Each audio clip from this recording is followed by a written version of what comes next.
Hey guys, welcome. Oh crap! Hey guys, welcome back to Star Wars.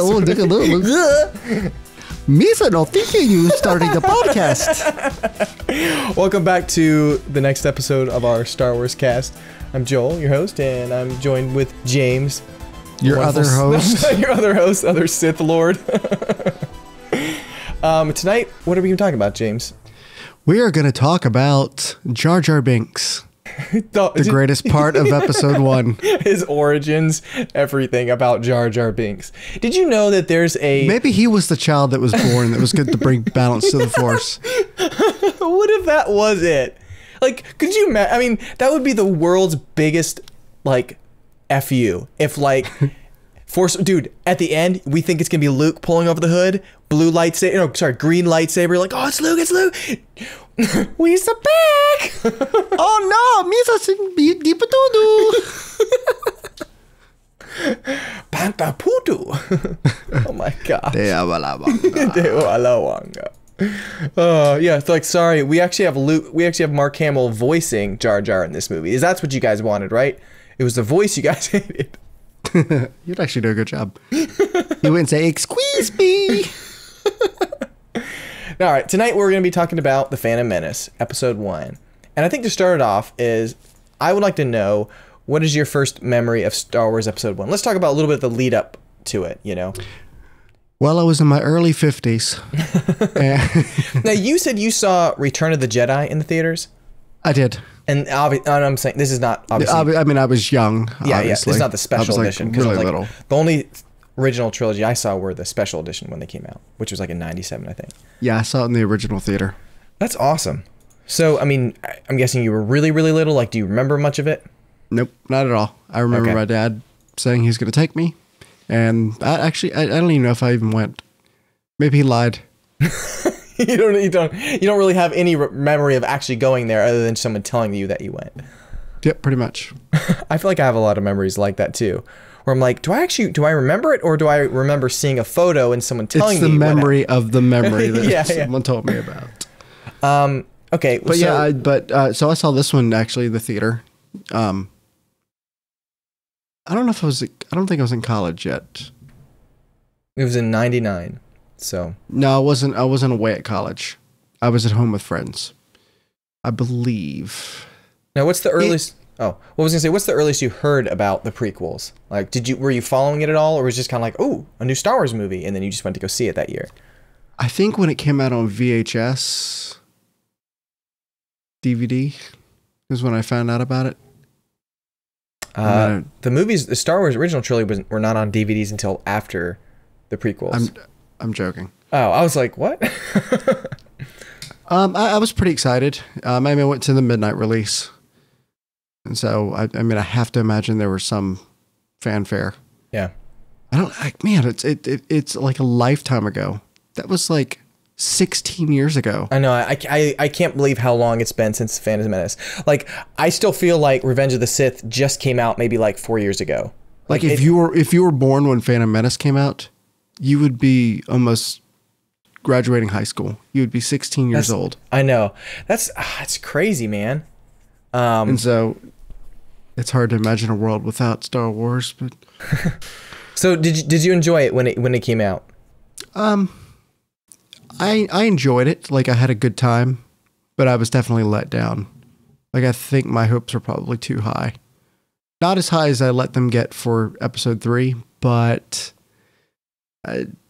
yeah, I mean, there are a few cringeworthy moments, and we'll talk about that. Yeah, and that's interesting because, okay, I mean, yeah, I had several year build up to episode 1 because I remember hearing about it off of the VHS tapes that I got of the original trilogy before they did the special edition, because there was these Leonard Moulton interviews with him at the start, and he was saying at the end, it was like, yep, I'm starting to write again. We're hoping to get him out 98, 99 or something like that. I was like, what? They're doing more Star Wars. For me as a kid, I mean, the weirdest thing is I don't have any memory of the first time seeing Star Wars. I only have memory of always of seeing Star Wars, like always knowing about Darth Vader. Like, and like that's what's really weird to me, because I literally cannot remember the first time I ever seen it. I just remember I saw it a million times, and I'm like, I don't remember when I first saw it. I think it might have been at a friend's house. But I can't remember either. I mean, but I had all the original action figures and stuff when they were out. I never thought of Star Wars as an older movie. They were always just movies that were out now. Like when I was watching them, they were new as I watched them, and it was weird. And then I was 12 or 13 when Phantom Menace came out, and I like only a couple weeks beforehand I broke my wrist, and I had to get a cast. How did you break your wrist right before Star Wars came out? I was climbing a tree while you were saying you were excited for the movie. What do you mean? My mom was talking with someone at a fine arts center where I live, and I was climbing up a tree because I was bored because she was talking with her for about an hour, and then I fell out of the tree, snapped my wrist. But I was if I tell my mom I hurt like myself, she'll just freak out, and so I just literally kept it to myself while I'm writhing in pain until I went to bed that night, and only until 4 a.m. did the pain so bad that I was like, all right, I guess it's okay to tell my parents now. But anyways, because of that, my brother ended up painting Star Wars Episode 1 and stuff on my cast, and I got in the news because I had that and had a lightsaber and stuff. But for me, Episode 1 was such a huge build up because I remember Y2K was coming up. And I remember hearing all about that, and everyone's like making fallout shelters and stuff like that. Now I can appreciate fallout shelters. But at the time I remember thinking, I just want to see Star Wars. Come on, don't everyone go into collapse society. I want to see Star Wars. And no, it was a huge thing because everyone else got to experience Star Wars in the theater. Like I didn't, like a brand new, a fresh one with everyone else seeing it for the first time, you know? And so I have no negative bits about Episode 1 for seeing in the theaters. Like to me, seeing in the theater, everything was awesome. I remember loving Jar Jar. I remember loving, like, I don't remember going, oh, that's really cheesy. I remember, like, I don't know, there's parts that were not super amazing, but then again, when I was a kid, I didn't really like the middle of Empire Strikes Back because of the long Dagobah sequence with Luke learning with Yoda. I thought it was just slow and boring. But that was a really, really fun time. Like, because I was like seeing with everyone else. I was with my brothers, and we waited out all night. You know, it was so much fun. I guess that's the difference being of college age versus being 12. Yeah. Yeah. And I mean, yeah, I guess, and I had a much shorter probably amount of time between, or maybe, I don't know, maybe a longer amount of time between the movies to like hear about the hubbub of it. And it was just, I was excited. And it was like no internet. So it was like any little thing. I think I saw a 240p, maybe like 120p trailer of the movie that we spent all day downloading on 56K. I feel like I watched a lot of stuff online about it, like a lot of the behind the scenes, and it was just like fascinating that he was shooting like all digital.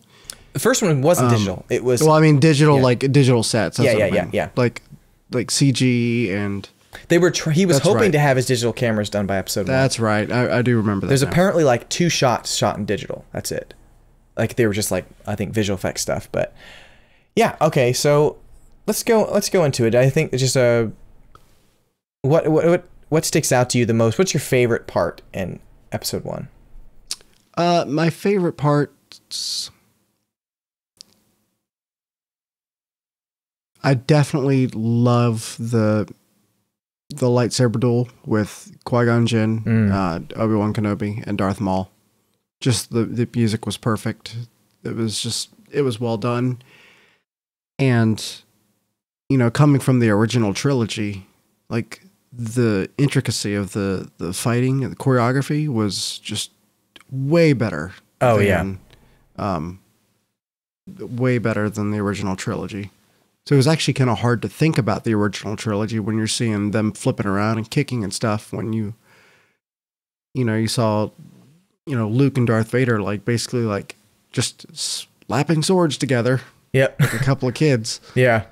I would say that was my favorite part. I also liked the side story of the midichlorians. I thought that was interesting. I like that part too, and I remember a lot of people getting the backlash on that. It was like ruining the magic of what they thought maybe like the Force was. Like you didn't want to know. To me, I thought it was really cool. Because I was just like, oh, Yoda was the most powerful, but it's like, what? Who is this guy? And he's got this, like, what is that all about? I thought it was really cool. I think one of my favorite scenes though is the pod race scene, because I'm that in the theater as a kid, it was so thunderously loud, and it was just. That to me was like, this is Star Wars. Like I think George Lucas gets so much flack for the prequels, which sucks because I mean, and I think in all fairness, there's a lot that's just really bad. But man, he did phenomenal. That is just super creative. Like that, I just thought it was like really, really creative, and it looks beautiful to this day. Like watching it just recently, it looks gorgeous. Like it's now, really well done. Weren't there races in Knights of the Old Republic? Yeah, they were. There some kind of races? Yeah, they were kind of like pod racing a little bit. No, those were actually predating.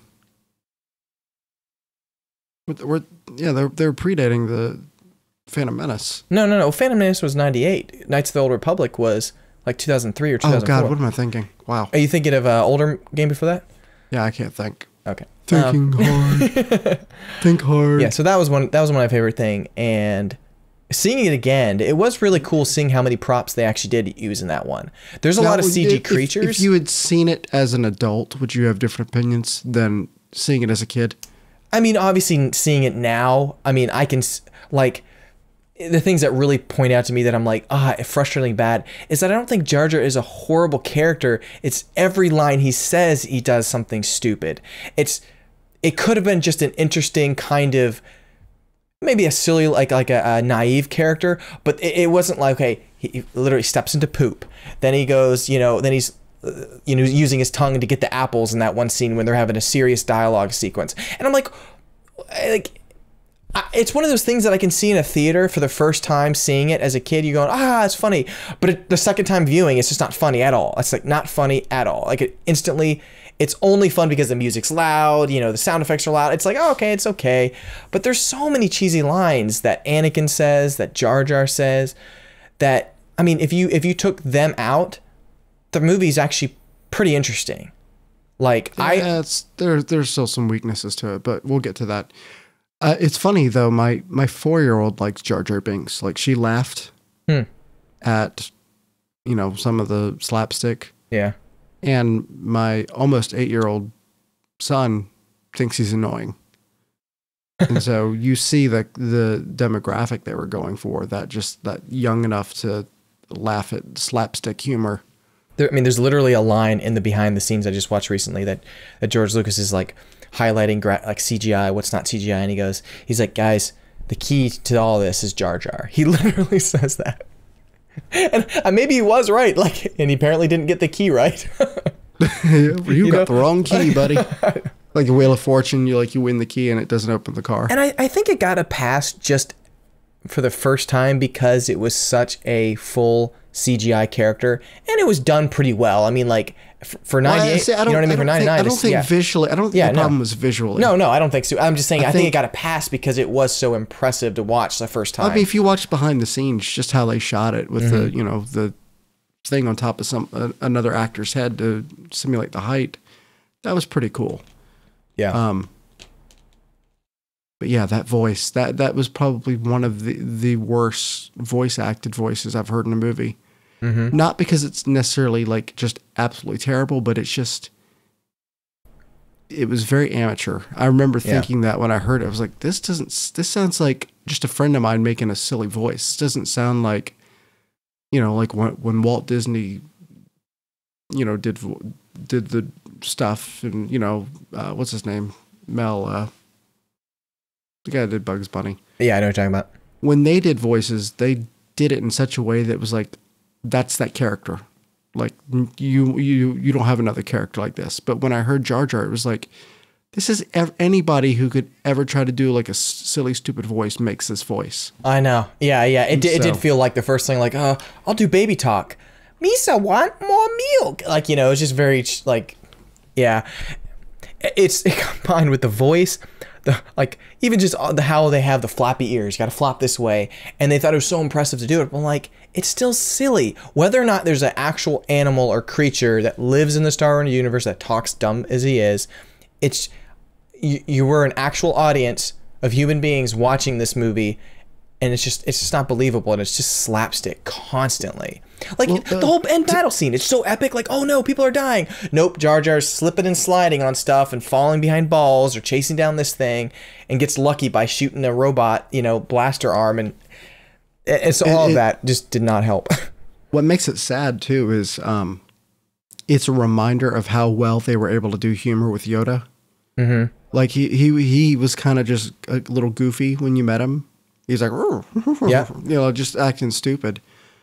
But it worked, especially when he made that shift from I'm acting like a dumb character to I'm now the wise Yoda. Oh yeah. I mean, that was Can't wait to get to that movie. And so, yeah, that'll be fun to talk about. But other things, let's go ahead and just talk about the issues we had, since we're already kind of on the issues. The main issue I had, two main issues, the directing and the writing. Mm-hmm. Like visually, it was a gorgeous movie. Music, sound-wise, it was just fantastic. But the writing was just off at a lot of points. Like I did like some of the story elements. Like I said, I did like the midichlorian thing, and I did like the whole Sith. There's only two thing.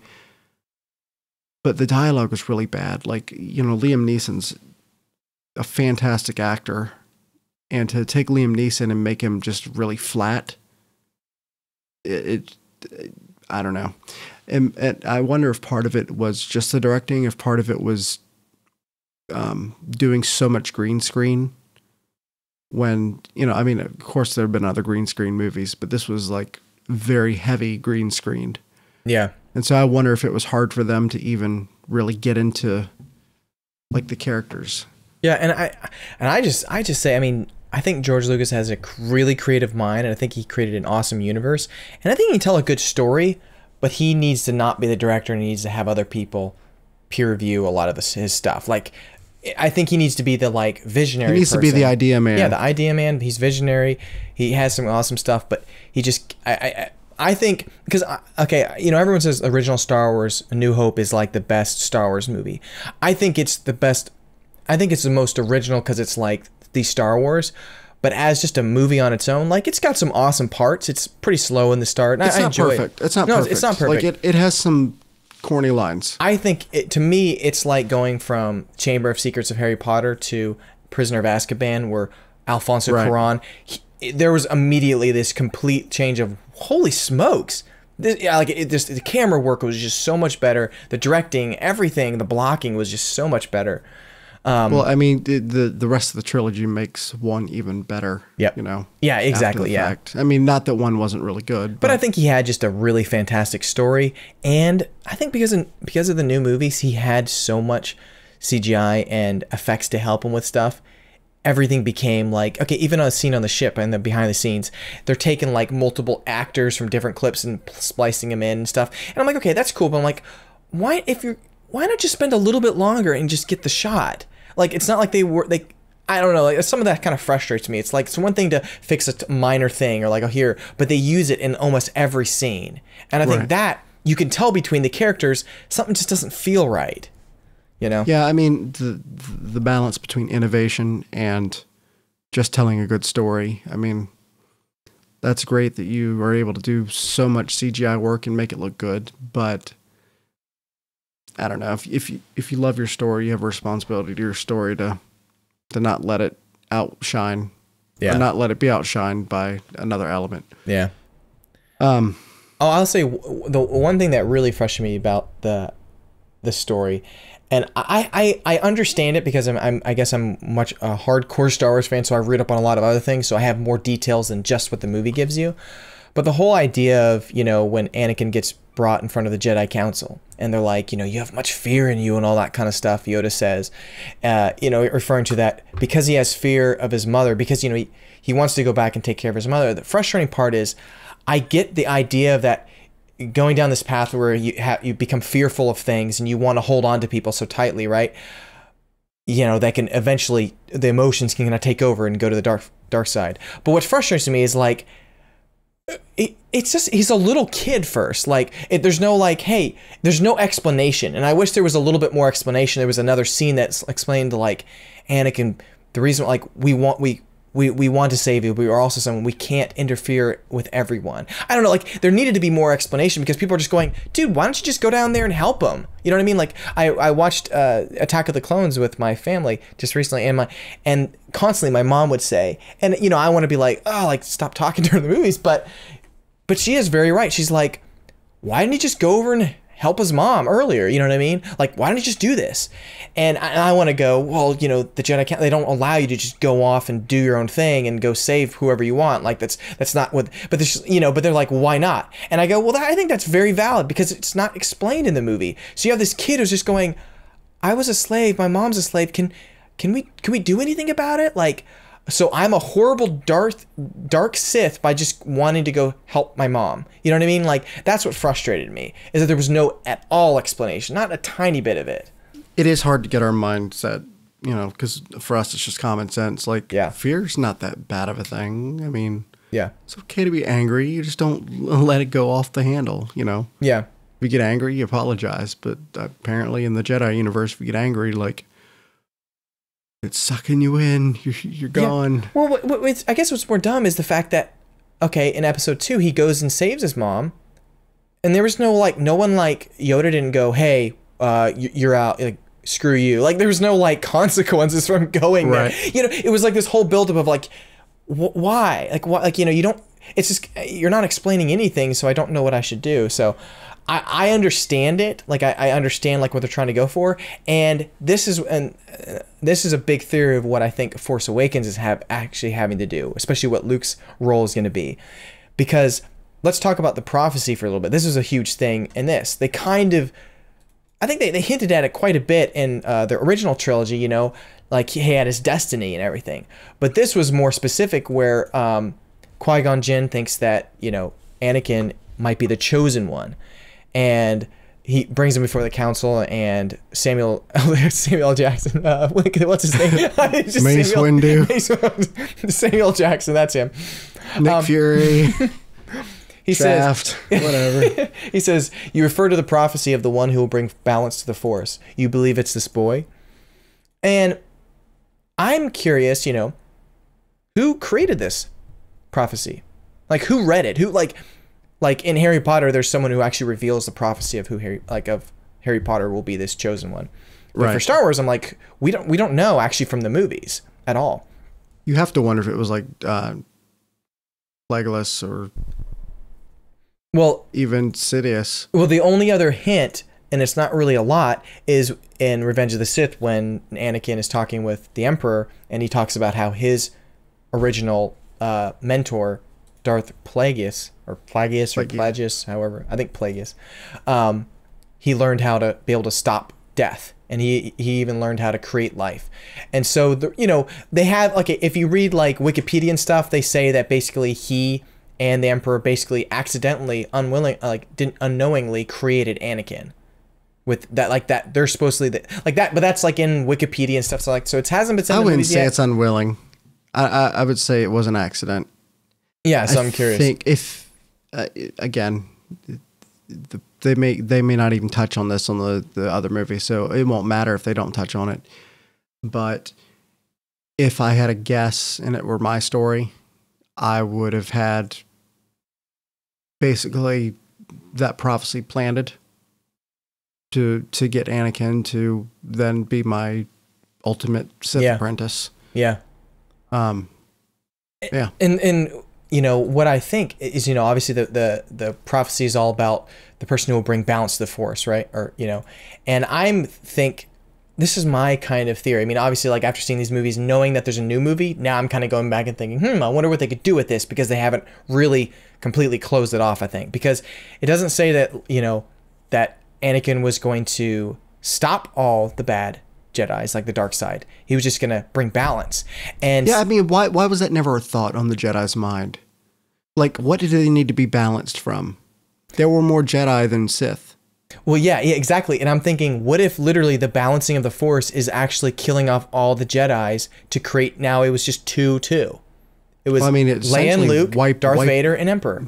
2-2. Wipe those two out too. Yeah, I know. So essentially, it is balanced, and I wonder, like, could that be actually the balancing? Because I always, I think, I don't know how they're going to do it in this movie. What if What if Kylo Ren's mission is to kill Luke? To kill any Force sense, like light side, dark side people left. Ooh, yeah, that's interesting. Like, and so he, like, if he wants to like fulfill the destiny of balancing the Force. Yeah, and I'm like removing the tipping point. That is really interesting because I would say it's maybe two things. Like it could be that, or it could have been like, is it following that Darth Vader originally was wiping out all the Jedi? You know what I mean? Like that was just it, just wiping out the Jedi, like from Revenge of the Sith. Or is it still Jedi, the jelly? Or is it still he wants to balance the Force, and by wiping it all out? You know, early on there was like, you know, he was just a fanboy of Darth Vader. I don't think that's it. I think the Knights of Ren has a little bit more depth to it. I can't imagine J.J. Abrams just making him like an obsessed fan. You know? Yeah. Especially when it looks like he has some kind of Force powers in all the trailers. The thing I was going to say, the thing I'm kind of scared about, which I hope they do well, if this ends up being like the spoiler or the rumor. I mean, I've not read any of this. It's just my own theories. If Kylo Ren actually is a brother or a twin of somebody that's a Skywalker or something, right?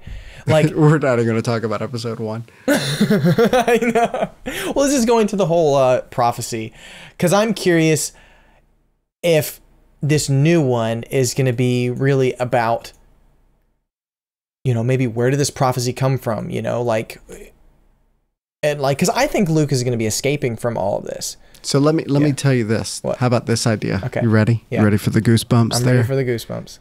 What if in order to balance the Force, Luke has to take on both sides of the Force? So he has to embrace the dark side while maintaining his light side. That would be awesome.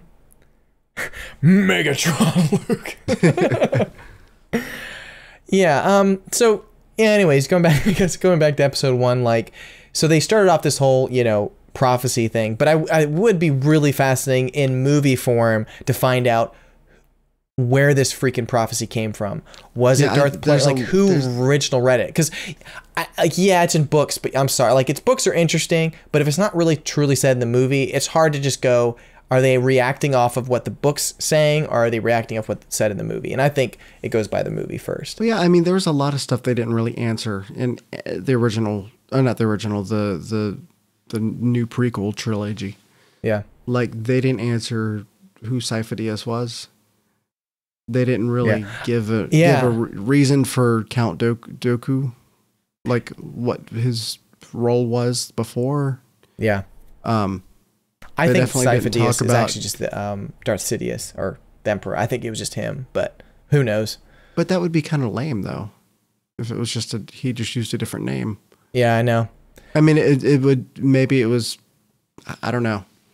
Anyway, we'll get back to that some other time. Can we go to the Gungan battle? only if we can first talk about the racist Chinese ambassador, or what are they called? Oh, yeah. The separatists. Gosh, what was their names? I know what you're talking about. The racist fools. Yeah. The animatronics too. It's cool that it's real animatronics, but it's just delayed. It's just like we will not be surviving this. Yeah. We will not be surviving. Yeah, that voice. It's just, they're still coming. They are getting to the generator. A Jedi here? Who is that? I need to know who those people are. Dang nabbit. I know they're separatists, but what are they called? Chinaman 1 and Chinaman 2. The Federation, Newt Gunray. There we go. Oh gosh. Yeah. I just typed in Newt Gunray, just voice, and then it said racist. Newt Gunray voice impressions. Oh gosh. Oh. Yeah. There's a memorial. They're no match for our droidekas. There's a video just called Memorial of Newt Gunray. Okay. Yeah, those guys, gosh. It frustrates me because it's like he just picked so many annoying voices. Like you know what I mean? King of the Gungans. Yeah. Oh. It's just like, yeah, as a kid, you're going to probably laugh your face off because it's silly. But it's like... Jar Jar. It would have been cooler if that was just subtitled, you know, like not the not that. It's like, thank you for coming to our underwater motorboat. Gungan motorboat. Nice. Yeah, but if it just would have been in like a different, I don't know, like even like Sebulba, like he had a different language. That wasn't a bad voice. That was I think it was a fairly, that was a well done creature, kind of like. Okay, yeah. Think of Jabba the Hutt, like that voice and how creepy of a dude he was. He had a great voice. And now I don't remember ever thinking this is a silly person. I just remember thinking this is scary. Except when you saw him in the Phantom Menace. Yeah, oh gosh. With his wife. Yeah.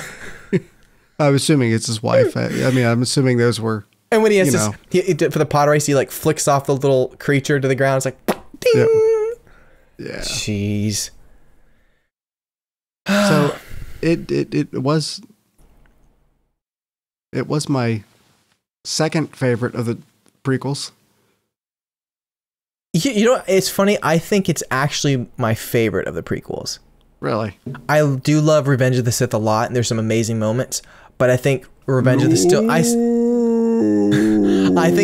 Sith still has a few more cheesy parts than the rest of the movies. Even though Revenge of the Sith overall is really, I think, way more solid compared to the other two. But I don't know. I think with the first one, it was a little bit slower paced. So it was like, I don't know. It was slower paced, but it was still kind of like... It's still enjoyable. It's an enjoyable movie. Yeah, it's a movie you can sit and just watch. It doesn't... It's not necessarily deep. It's not... Yeah. I mean... I think Revenge of the Sith is also pretty heavy. So it is one of those where it's like when you need to sit down and just watch it. Where I don't know. Like episode one, it doesn't have that fun factor. It's like... Yeah. It's a... You watch it because you want to like really finish the story. The tides turn. Yeah. And so I think episode one still has that place in my heart of just like, if it's on, I could probably just watch it. But like, I probably won't sit down to watch Revenge of the Sith as just let's just watch a fun movie. Like, cause it gets pretty intense. I mean, of course, but the kid who played Anakin. Kid who played Anakin. Like it. We kid who played Anakin. Friends. Oh my. Sorry. Go ahead. The kid who played Anakin did a good job, and then he did a terrible job too. Yep. Yippee! I mean, if they'd if they'd left that stuff out and they'd left some of his silly dialogue out, I think it would have been better. But overall, I think the kid did a good job. Yeah, I think it's unfortunate it like ruined his life, but it is really sad. He's also like completely shied away from everything too. I mean, obviously the fans did not help it much. They really destroyed him, which is sad because it sucks that like he's a kid. Like we should have him on the podcast. That would be awesome if we could. But I'm sure he wants to get on the podcast. The kid who played Boba Fett as a young Boba Fett. I've listened to him on the Star Wars Rebel Force Radio before, and he's awesome. He loves Star Wars. He's like a huge fan of it. He's always promoting and stuff. I hated his voice in the movie. Yeah. Ton Wee, Ton Wee's here. What's wrong, Dad? Get on fire. Yeah. So okay, let's see. Let's go a little bit further. Man, Darth Maul. Let's talk about how cool Darth Maul was. He was really cool, and I think he was cool because he was way mysterious. Too underrated. Like they I don't know why they underutilized him. I know. He should have been the bad guy that lasted throughout the movies, at least the first two. Because I thought Count Dooku was not a very good bad guy at all. Yeah, how did that? Was he just his own thing? Like, was he a Sith? Was he just? No, I mean he was working with the Emperor. But he didn't. He was in a master-apprentice relationship. He was Yoda's apprentice, and he was Qui-Gon's but when he moved to the dark side, yeah, I think he moved on his own. Yeah, so he wasn't like an official. So there isn't always there's only two. Well, that's what's interesting. Sith is Emperor and Darth Maul, which are actually Sith. I don't think there can be more dark Jedis So the same way with like, there's still other Jedi surviving. So Darth Vader did not kill every Jedi. Yoda was still alive. Lucas, I mean, like, you know what I mean? Like, they're still there. So I think the whole Sith has to do with actually being a Sith, like officially a Sith, not just being a dark Jedi. Especially with even the new Rebels show. I mean, they have these Inquisitors that have dark Force powers a little bit, but not very powerful. But they're not official Sith. They're just Inquisitors or whatever. Now, when you play like the old Knights of the Old Republic games, yeah, there's like tons of Sith. Yeah, that you go up against. Yeah, and especially when you play part 2. I'm curious if they're changing. Yeah, I'm getting farther in it. I'm like, I think 8 or 9 hours now in. Nice. You've almost caught up to where you lost your save. I think it was 12 hours exactly. But yeah, Darth Maul was so awesome because, first of all, his voice wasn't even that actor's voice. It was someone else's voice, which is interesting. Right. But the guy who played him was Ray Park as the actor, and then Fanalakakis or something. He's got a weird name. He actually did the voiceover for Dark Souls 2. Nice. But I liked him because he was mysterious. I mean, obviously, when the 2 blades came out, like, that was so badass. It was so cool. Oh, yeah. And 2 Jedi fighting 1 Sith. Well, especially when you saw him earlier and he had just one saber. Mm-hmm. Like, that was kind of like a cool... Like, when the other part came out, I was like, holy crap. Like... That scene right there, James, I could see that being in The Force Awakens. Like that. Now, did they give that away in the trailers? The two swords? Yeah. I think they did. Yeah, that's kind of cheap. That would have been awesome if they saved that. That would have been a great... Like, I'd have to check again, but I'm pretty sure I've seen that in the trailers. Yeah. But I mean, that whole desert skirmish, that was a really well executed scene. It was badass. Yeah. Like that was that was quick and fast, and I hope that's kind of what Force Awakens has too. Some things that are just like, oh crap, I barely got away, like that was intense. But yeah, I was sad that he died so quickly, and it sucks that Qui-Gon Jinn died quickly. I wish he had lived a little bit longer, honestly. Yeah, and they used Qui-Gon Jinn as a very, very cheap plot point, I think. Later on, basically saying how he became one with the Force. Yeah. I thought that was a really, really cheap plot point. It was kind of a waste. He was supposed to be in a longer scene, and one of the deleted scenes on Revenge of the Sith, he was supposed to be in a much longer scene in that, but they cut it out, which sucks, because it was a really interesting scene. Because, he, like, apparently, like, in the rumors, like, people always kind of discuss that he was obviously one with the Force more than Yoda, and he taught Yoda that. Because at the end of the movie, Yoda's like, I learned this from Qui-Gon or something like that, like your old master, like I can teach you to talk with him or something like that. Man, it's just the end of that, and then Jar Jar at the very end, I have to say Palpatine though, they did a fantastic job with him. Yeah, like what's his name, Ian McDormand. He's fantastic.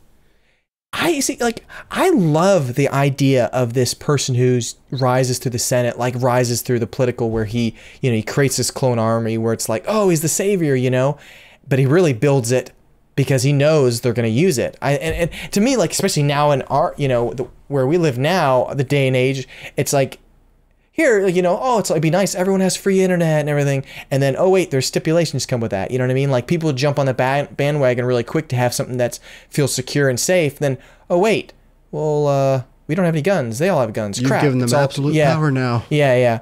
And so I like that, but I think it could have been done still in a better way, a much faster, quicker way than so many long scenes of Senate stuff. And I just recently watched episode 2, and I could not believe how much slower that movie is. It just starts off slow, has a tiny action scene that's fun, and then slow, and then it's just a lot of action. I literally cannot wait to talk about that movie. Yeah. But any other really cool story? But we'll refrain. I know. How about the Naboo, like the space fight? The space fight was really good. Except for let's try rolling. Woo! That's a cool trick. Yes. I forgot he said it.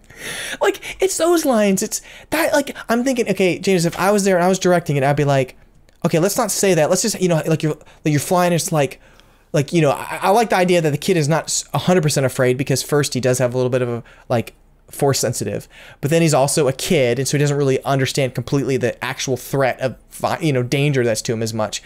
But like, they just made him like an idiot. It's just like, let's try doing this. Like, it's more of like, I would have had someone shoot the ship and it caused him to roll, not him being an idiot and rolling it. You know what I mean? Because he just flew a pod race. So I understand he's not great at flying a ship, but they just make him do stupid things after stupid things and saying dumb things. Can we talk about the random grappling hook thing where everybody was just comfortable like zip lining up a building? Like, how often do they practice that? I never thought about that. I mean, they're just like, zzz, like, no big deal. Like, I would be pissing my pants. You would see a wet streak all the way down because I'm going 75 feet in the air on a little wire that I don't know if it's actually going to hold my weight or not. That's, yeah, like, they have, like, training courses.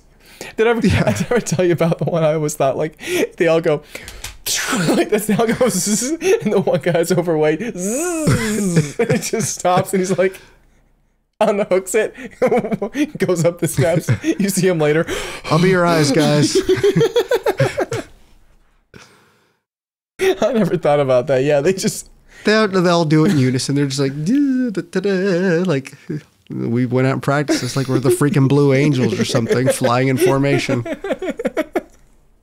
Like, they don't even skip a beat either. They're not like, all right, let's do this. They're just like, yeah, it's not like it's not like Padme, like they handed her, like, we're gonna have to use the grappling hook, you know, or something like that, or even like they kind of assisted her. That would have been cool, you know what I mean? Let's say they're like almost thinking that they're like the Secret Service to her, essentially. It'd be cool if they kind of rushed her out, say, all right, we got no choice. They like pull, like, with some other guy shoots it, he's like, hold on to it firm, you know what I mean, or just whatever. Hold. Yeah. How's that wrist doing? Okay, another silly thing. What did you think of the droids, the main battle droids? They were ridiculous, I think. You know what's funny?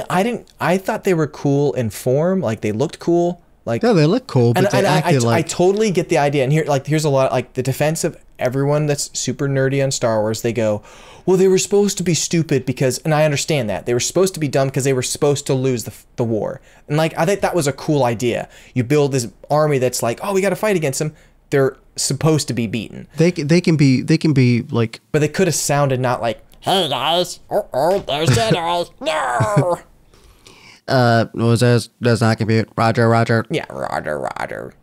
Yeah, blast them. Like, it honestly, they were just like, Roger. You know what I mean? Something more like, I don't know if you've watched the Clone Wars, but have you seen the droid? Battlestar Galactica. Oh, yeah.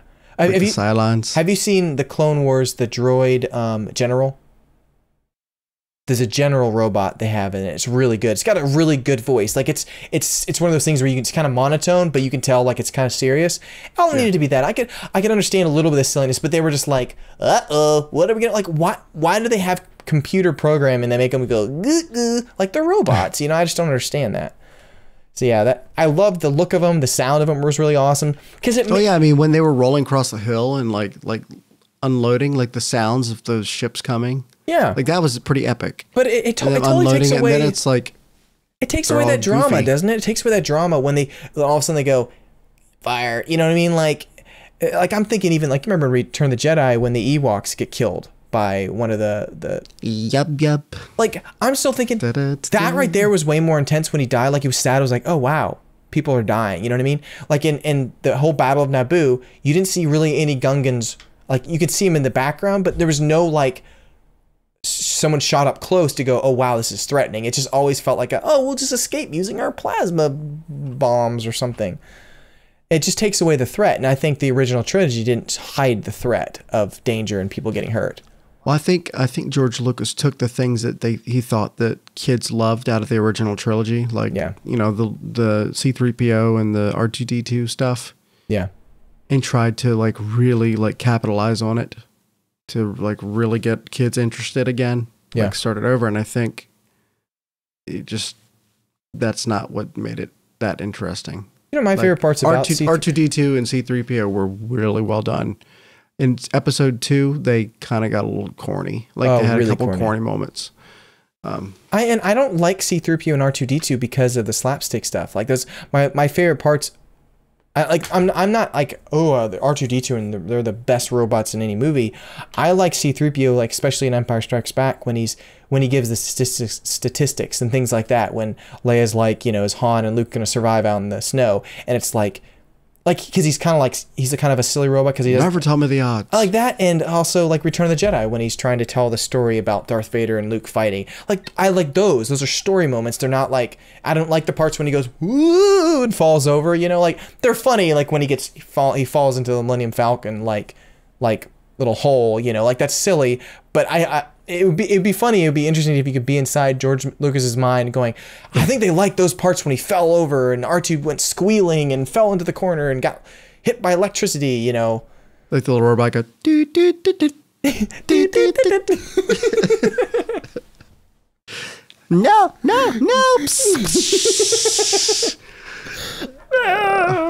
I love that. Love that one. It's funny that you remember. All right, so let's give each member of the podcast a role in Star Wars. Okay. I mean, do you think we can agree that Dave is C-3PO? Yeah, because he's always fearful of things and like trying to think rationally about everything. And it's got to be logical, and it's got to wait a second. I got to double check. Yeah, he's C-3PO. I don't want to go for the low-hanging fruit, but Jeremiah might make a pretty good Chewbacca. Yeah. I mean, he's got the large voice. He's got huge extending arms that wrap you around like Chewie does, He could probably rip your arms off, too. Who do you think you are?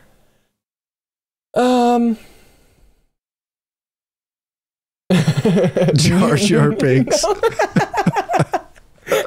Newt Gunray. I wouldn't be Jar Jar, because I'm not like. I want to be the sandpit monster. John would be the Sarlacc because he's always hungry. He's just always eating things. I want to say I'm Boba Fett, but I know that's not true. So I know I am. I'm the little guy right beside Jabba. I'm that guy. I'm laughing at other people's misfortunes. That's me. All right, who am I? Dewalawanga. You're octopus head guy. That was the worst designed character I loved his character, actually. At least, well, I liked his character, but his head was like a nasty. It looked phallic or something, or like a turd coil or something. I don't know what it was. It's like a turd coil. Dewalawanga. Dewalawanga.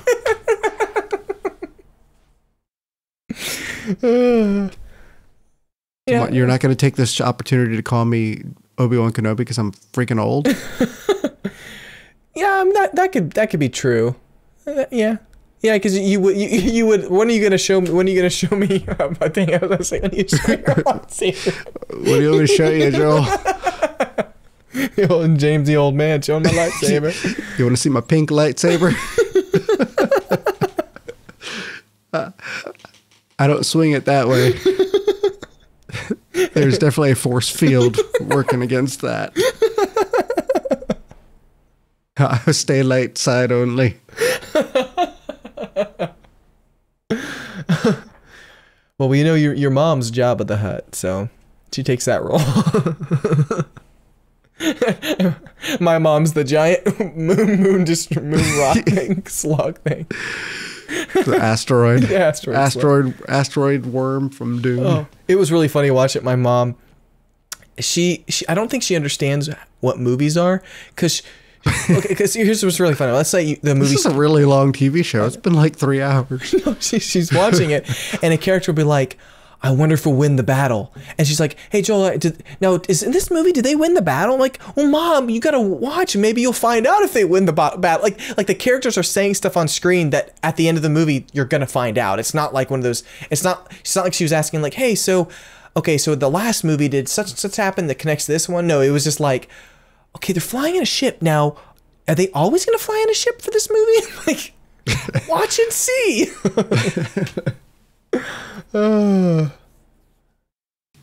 Yeah, all right, let's branch out. Who's Debbie? She can't be Leia just because she's the only girl. No, she actually kind of reminds me of like Yoda for some reason. Goofy Yoda.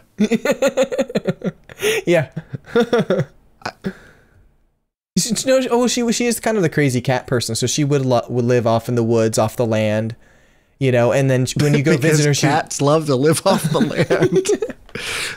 They'll become hermits and live off the land. Eat weird bean soup and steal from your little like candy bars that you. Dude, I can't wait to watch that movie. It was so we were all like, oh, one more movie and then do the good ones. Oh, come on. You don't want to see Anakin when he's like little like sausage man. Wait, what is this? He's a little sausage man. He's like, he's sausage man.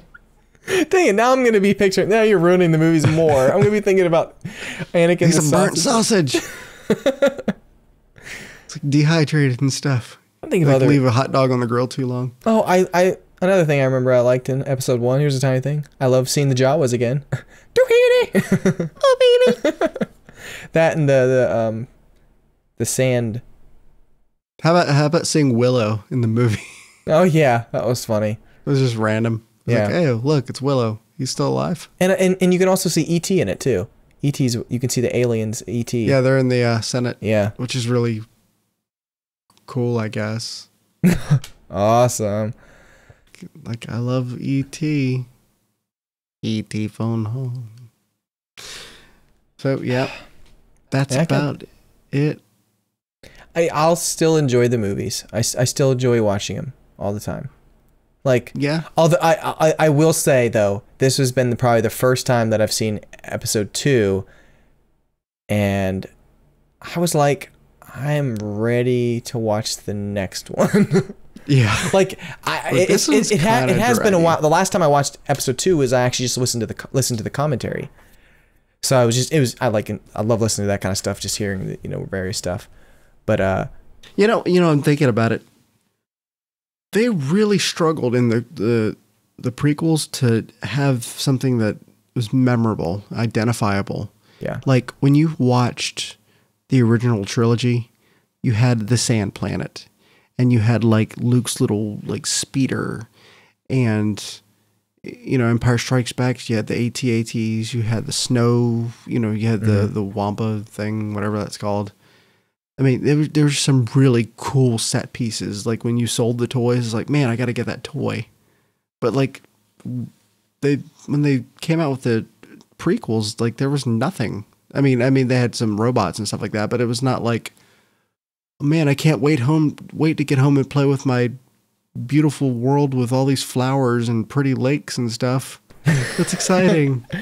I mean, pod racing is kind of cool. They should have made that, but I don't think they really capitalized on that much. I think he should have gone the direction of the prequels were all about Obi-Wan. That's it. It was through the eyes of Obi-Wan seeing his best friend turn to the dark side and having to eventually almost kill him. I think that would have been really cool because, and if you think about it, like, who was the main character in episode 1? Queen Amidala.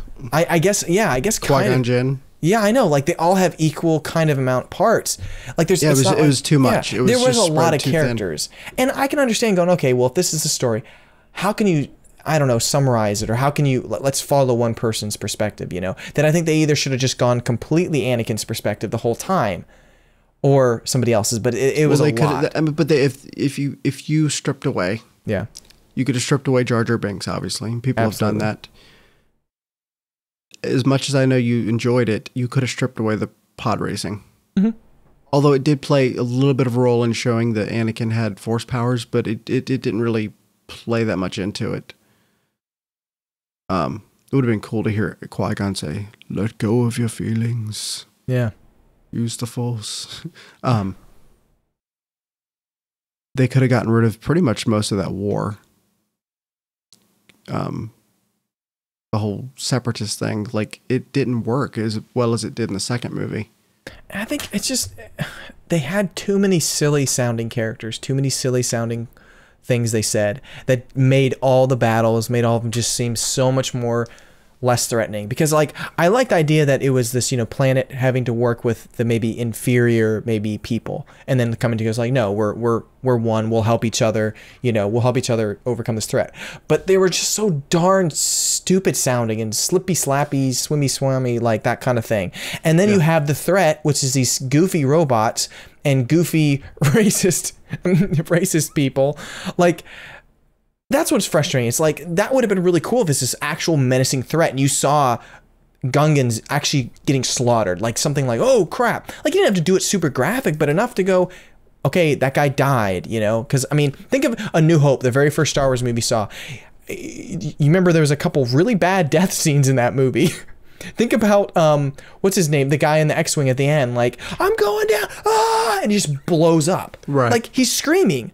There's nothing in that, in episode 1. Like, every death is a very way off camera, except for Qui-Gon Jinn, really, who gets stabbed. And Darth Maul, who gets cut in half. Yeah. But, I mean, like, that's, like, at the very end. So I think, like, that's cool, but it makes the threat of all the rest of it not threatening. I think they might have done better if they had done more movies for the prequels, honestly. And here's how it could have worked really well if they'd have gone the Harry Potter route. Harry Potter worked really well with, you know, 75% of the trilogy being them in school. Mm-hmm. And you could have followed Anakin in his training, and they could have really dove deep into, you know, the workings of the Jedi, how the council worked, how, you know, what they learned, you know, maybe show them like being a little surprised by Anakin. It was just kind of like Anakin all of a sudden, I'm more, you know, I'm a better swordsman than Master Yoda. It was just like, okay. It didn't, like, they didn't lead into it. So it was just kind of making him look like a stupid arrogant. It was never like, it was never a moment of, I hope when the time comes we can control him type thing. Yeah. Yeah. Which would have been a much cooler route. It also felt like the Jedi Council were so hands off to help doing it. It's kind of like, he'll probably become the dark side. Should we do anything about it? No, we'll just wait. And then they stopped Qui-Gon Jinn from doing anything. You know, so I don't understand. Like, that's why I think it was silly. Like, if there was more stuff happening, we didn't see it. And I think we needed to see it. Because, like, what Harry Potter did so well was, yeah, like people go, oh, the first couple movies or first two movies are a little childish. But when you watch them again, especially if you've seen all of them, it's really actually fascinating to watch because they did such a great job of, you see all the leaders and all the you know, the top people of the school, they're all hinting at these undertones of like serious stuff. Like Draco Malfoy's dad, like calling people muggles and all that, you know what I mean? Like as a kid, you watch, like the first time when I watched, it kind of went over my head, like, oh, I don't know. But it's like, but now watching them and then knowing where they eventually go, you could see all that. So it would have been cool to find out, like Qui-Gon and Obi-Wan, like you hear of these things happening, you know, on the outside, and then as Anakin gets older, you start introducing it. I mean, imagine if they went the route of Qui-Gon Jinn was actually not necessarily a Sith, but kind of rogue. Mm-hmm. If they could have gone a little more rogue with his character. I mean, they could have done a lot more things to the original trilogy to make it a lot more interesting. And I think they could have easily left behind Anakin back at the council area, that area, for a couple missions or doing something, you know what I mean? And then come back. Like, we didn't have to stick with Anakin because, oh, okay, we know he's going to grow up, you know what I mean? Like, we know where he's going, you know, like we know where it's kind of headed. I think they could have done more with other characters and then come back and then, you know, see him growing, like getting stronger. Because the Hayden Christensen definitely has his moments in 2 and 3 that I'm like, oh, like I want more of that. I want more of that. Like, right. You know, but it just right after those scenes would happen. And then it'd be like, what was that one? The love scene you're talking about? No, you don't know. It wasn't a love scene. I'm so in love with you. Gosh. I'm haunted by the kiss that you should never have given me. It was like 30 freaking minutes ago.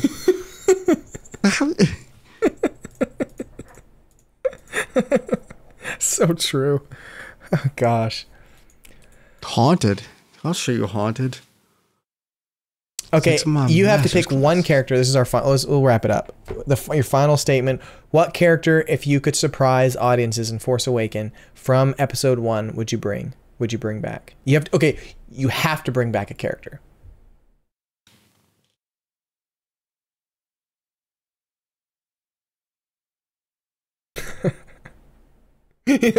What characters are there? I think Palpatine.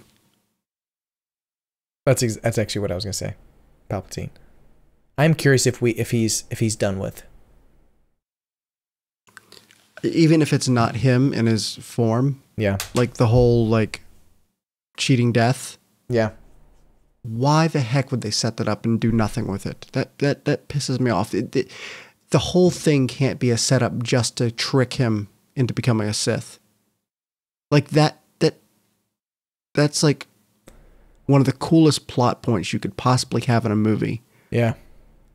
It's one of those things where I can see as a filmmaker, I'm thinking, okay, you do this trilogy that has like, oh, we overcame evil, you know what I mean, at the end of the movie.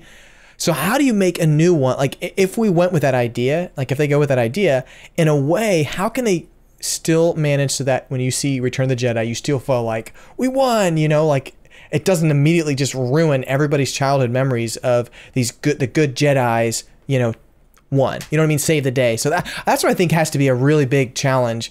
And I think the one piece I'm excited about, and I hope they have it in some of the behind the scenes, is George Lucas did have 9 scripts. He had 9 treatments of stuff back in the 80s. So I'd be curious to know, he had a plan, like he had it going somewhere. So I'm very fascinated to find out what else were they planning to do? Did they think was going to happen after that? So that's my only, I think, hope of these new movies is that there was kind of original, like there were some doors left open, hopefully, that is like, you know what, this is the end of the trilogy, this is what we have, I'm kind of tired, this is going to work, this is going to be a heroic ending, they won, they defeated the Death Star, they got Darth Vader, the Emperor's dead, you know, like forces, you know, back to the good side again. But it'd be interesting to find out his other notes, like what happened, what happened to Luke afterward, you know, was just no Jedis? Obviously someone had been interested, you know, like what, you know, where did you go or what's going on? So I wonder though how much of his original scripts made it into his prequels. I'm gonna just dare guess that not as much as we think. Yeah, I'm sure. I'm gonna guess that more of it was him making crap up based on what was popular. Like Boba and Jango Fett, I mean, they were cool, but that was really forced. That was a really forced wave. I mean, another quote that George Lucas says is he's like, you know, this whole thing, the new trilogy and the old trilogy, it's all got a rhyme. And I'm like, you know what, Fred, I get so pissed off when like directors and artists, they like try to like, they think everything's so planned. I'm like, you know what rhymes with suck? You stupid. But like, what's annoying is they go, why does it have to rhyme? Why do these, because like in episode 2, there's a scene where C-3PO gets tossed through this droid factory and his heads get pulled off. And it's just funny because I'm like, hey, that happened in Empire Strikes Back. Guess what? It's the second episode in the trilogy of the prequels. You don't have to have C-3PO get ripped apart and the same thing said just because the old trilogy said it. Like, right. You know, it's like there's one thing about about with the Force Awakens, the thing that that Han said about, you know, in the original trilogy, he didn't think he thought the Force was just baloney, you know, like it was just simple tricks and nonsense. What's cool is like, whoa, his character's growing. It's different. Yeah, he's not, it's not just, hey, let's get him in the Falcon so we can say the same thing over again. See, guys, he said that in the first movie. This is the first movie of the new trilogy. That it sounded rhymes. really creepy. Hey guys, let's get him in the Falcon. It's like the rape ship. It's got tinted I'll windows. show you my escape pod. Smuggle? Oh yeah. They do have those little the smuggler little areas. That's how I did the Kessler run. He's running from the Authority. What is the Kessel run? It'd be funny if we actually go down to a planet called Kessel and it's just like a 5K. It's like a NASCAR track, just circles. They're just going in circles. It's like really crappy pod racing. Yeah, I think he tried. He tried really hard, and I think he had a cool idea. But I think they needed to not be directed by him. If he had Attack of the Clones and Revenge of the Sith directed by someone else, that would have been awesome. I think Attack of the Clones was a waste, honestly. Yeah. I mean, it was cool to see how the soldiers were made. I mean, I think it could have started in the battle. You didn't need to actually see the battle happen. You didn't need any of that stuff. No, really. But I think it would have been awesome if the movie actually started during the battle. Like the movie starts off right in the battle and it's intense, you know, because we all heard about the Clone Wars. I wanted to see the Clone Wars. Well, that's how 3 started. I know, yeah, but I think that, we might as well make this one episode 1 and Attack of the Clones. Let's just make it for the prequels. Let's just be lazy and make 1 episode.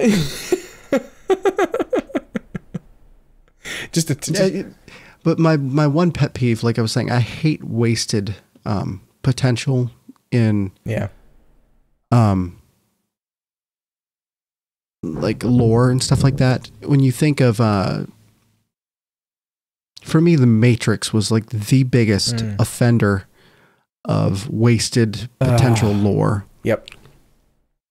All the symbolism, all the time they put into the first movie wasn't fantastic. The symbolism of the door numbers and this and that, the names, it was just like, man, they really put a lot of thought into it. And so when you go into like the second movie, like you know, you had the Merovingian, and the Merovingian was historically said to be a bloodline of Christ. And so you were wondering if this was kind of like this just repeating pattern of ones, because they talked about the one, you know, there's been other ones and blah, blah, blah. So you're like, man, this is really cool. What are they going to do with this?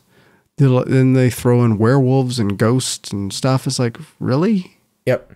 And then like the ultimate conclusion is he did it for love. Yeah. It's like, yeah. Why? And remember how they easily explained away how Neo outside of the Matrix like could control robots? Like he like force stopped them. And I'm like, okay, so are they still in the Matrix? Is he still connected? Is he like? There was just so many things. Like what? Yeah, dude, the end of the third movie. Gosh, we need to just do. I've actually been. Let's watch through those again. I've actually been tempted to buy them on Blu-ray because they're so cheap now. I just haven't seen them in ages, and I thought it'd be fun to just see them. Oh, cool. But so you know, you were saying how you don't like, you know, wasted plot stuff. So like Lost. You don't like that one scene when Jar Jar's helping on the pod race and he like falls, the little screwdriver falls. Like, I thought that was just wasted. They could have brought that back like a rhyme. They could have rhymed that in the third movie. I don't know what else I could talk about it, but all right, well, that's the podcast. Tune in next week when we talk about the second half of Attack of the Clones. We talk about other trilogies besides Star Wars, like The Matrix and other stuff. What if we just stop the next episode? Matrix. We just stop Star Wars. Welcome to our next episode, all about Star Wars. In this episode, we're going to talk about Neo and his travels through the Matrix space.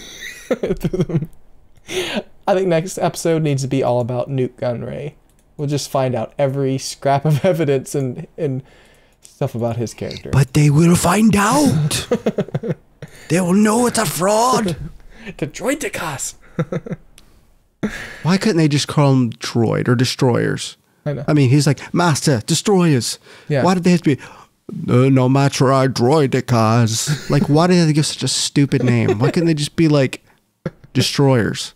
Why couldn't he just call them destroyers? Why did he... Yeah. All right, one more pet peeve. Sorry. Okay. The worst CG in the movie was when they were like jumping down. You know, like when they're on that ledge, like jump down. They're like go like super fast. They go like way faster than natural. I don't know.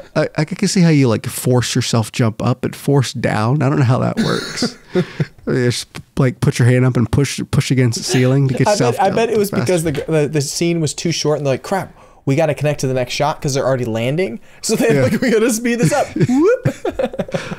It's just like this weird. It's like it was like hand drawn. It wasn't even like CG. Dude, what the scene when they get down to the forest of Naboo, like the backgrounds now, you can definitely see is much more of a just 2D thing, way in the distance.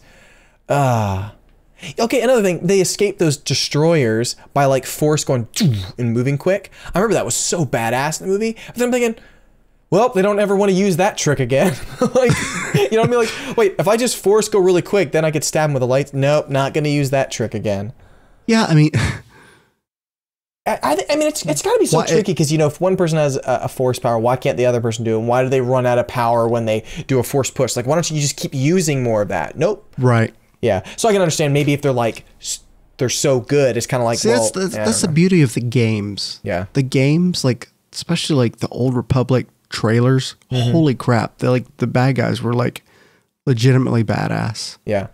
And like, when I think of a Jedi, like with faster reflexes and like force speed, like I think of Fiora from Man of Steel. Like that was just one of the best done, like, someone doing like a fast, like not like super speed like Flash and Quicksilver, but like just accelerated, like you know the part where she's fighting the army, she's just like psh, psh, psh, psh. Yep. Yeah. Like, why can't they fight like that? I always thought the Jedis are like Sherlock Holmes, like super, you know, they can analyze it, you know what I mean, like kind of like how Sherlock Holmes in that initial fight scene with Robert Downey Jr., like he just sees everything and then you know, kick. I always thought like Jedis are like that fast, but then they have lightsaber abilities and they can do flips and stuff like that. But they don't play that up. No. And I don't know. I think it's got to be hard because they got to figure out if you do too many tricks, then why don't you do tricks later? And if you don't explain that, okay, if both Jedis you're fighting a Sith that's just as powerful as you, your tricks are not really gonna, like, he can just outdo you on your flips, you know, like the whole like, even, gosh, let's just jump to Revenge of the Sith, like at the end scene when he's like, you know, Obi-Wan shouts down to Anakin on the little lava planet thing and he's like, I've got the high ground, don't try it, you know. Like I understand that like they're both like excellent at that. If he jumps, it's like, I'll take you out, but theatrically, visually as a scene, the audience doesn't understand that. I think the same way that maybe a hardcore fan might just understand it, like, and like maybe story wise, but like visually, it doesn't look like he's just, oh wow, well all of a sudden Anakin just sucked. Like he's just, you know what I mean? Like, could you imagine that scene at the end? He jumps on, they like, and they're just like, and or Obi-Wan just goes, arm off, leg off, kicks him down. You know what I mean? Like in this kind of, almost like not in a rage, but just like he's frustrated because he wants him to like just stop. You know, like he won't stop being bad. That he just has to end it. You know, and that would have been impressive. But well, no, I mean, again, I got the high ground.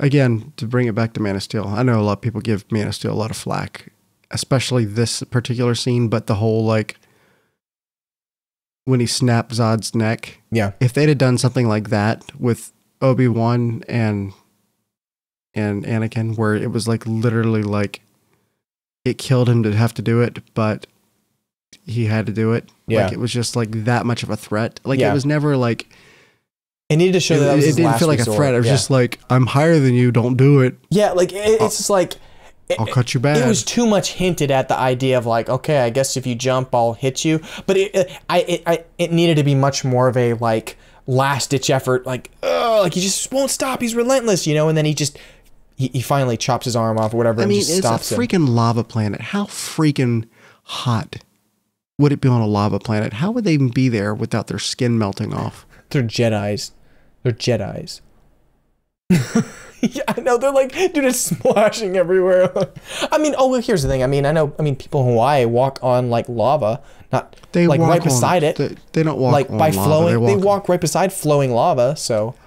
Right, but that's a whole world like surrounded by it. I know. Go stand next to an open. Go stand next to an open oven for 5 minutes and tell me how well you would do in this lava world. Dude, I would like land on those little robot things. Like, yeah, oh shit, it's so hot. It's metal. Oh my god. Why did I wear rubber shoes? Melt. So thanks everyone for coming out and listening to us talk about Man of Steel. We're going to talk about Man of Steel this too. long? Holy crap. If you listen to the ending of this, please say the word purple nurple in the chat. So now I'm not sure if I'm excited about talking about episode 2. You're like, I went into this thinking I was really like Star Wars. I kind of don't like it anymore. I'm actually not even excited about December now. Thanks. I got rid of all my tickets. Fallout still has us. Oh, 14 days. 14 days, James. Dude, no, 15. Oh, yeah, you're 14 right. You're right. days. I mean, unless we count. Well, it's 50 minutes until midnight, so then it'll be technically. Pretty much 14 days, dude.